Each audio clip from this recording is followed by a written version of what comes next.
तर जय भीम भावानो, काल तर सुषमाबाईचा लाईव्ह व्हिडिओ बघितला का तुम्ही? बघितला ना?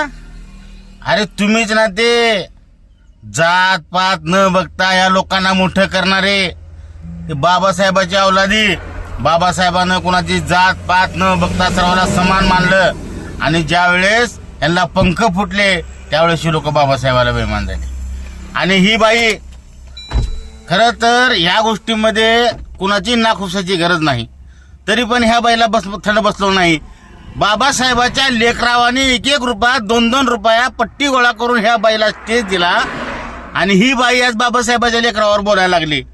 गद्दार याच्यासाठी म्हणतो या लोकांना मी गद्दार, कारण बाबासाहेबाचं खाऊन बाबासाहेबाला गद्दार होऊन बाबासाहेबाच्याच लेकरा बाळावर फुकणार.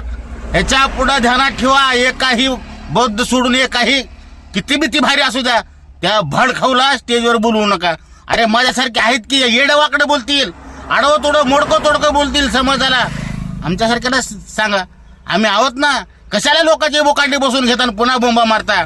त्या बाया आणि ही असली बापे ही आपले लुटायला. बाबासाहेब आपल्याला सांगतात, आपल्याकडून पैसे घेतात. का रे मार बौद्ध मेलेत का तुम्हाला बाबासाहेब सांगायला? हे असल्या लोकांकडून बाबासाहेब ऐकता, या लोकांना मोठं करता.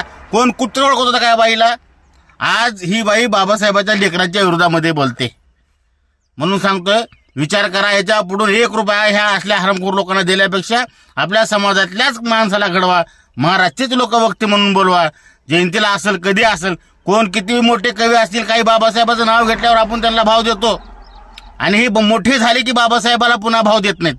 अलग लक्षात. म्हणून बाबासाहेबाला ही कधी बी ही जात गद्दार जाती बाबासाहेबाला गद्दारच होणार. म्हणून त्या गद्दार जातीला पोसायचं काम आता तुम्ही बंद केलं पाहिजे.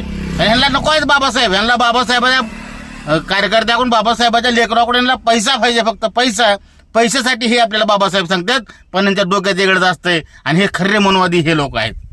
बाबासाहेबाच्या नावाचा वापर करून मोठं व्हायचं आणि पुन्हा बाबासाहेबाच्याच नावावर थुंकायचा प्रयत्न करायचा, अशी हे कंडिशनचे लोक आहेत. म्हणून अशा लोकांना बरंच आपल्या समाजामध्ये, आपल्या बौद्ध विहारामध्ये, आपल्या समाज मंदिरामध्ये बोलण्याच्या अगोदर 10 वेळेस विचार करा आणि अशा लोकांना बोलवा. कळलं का? बोलवता का आता ह्या हरामखोर लोकांना असल्या? कुणालाच बोलू नका, तू कितीही मोठा प्रकांड पडित असला तरी. कारण बाबासाहेबांनी जेवढे पुस्तक लिहिलेत ना, तेवढे पुस्तकं फक्त आपल्या घरी आणा. कुण्या प्रकांड पंडिताची तुम्हाला सांगायची गरज पडणार नाही. इथून चालू करा आता, पुस्तकं जमा करा.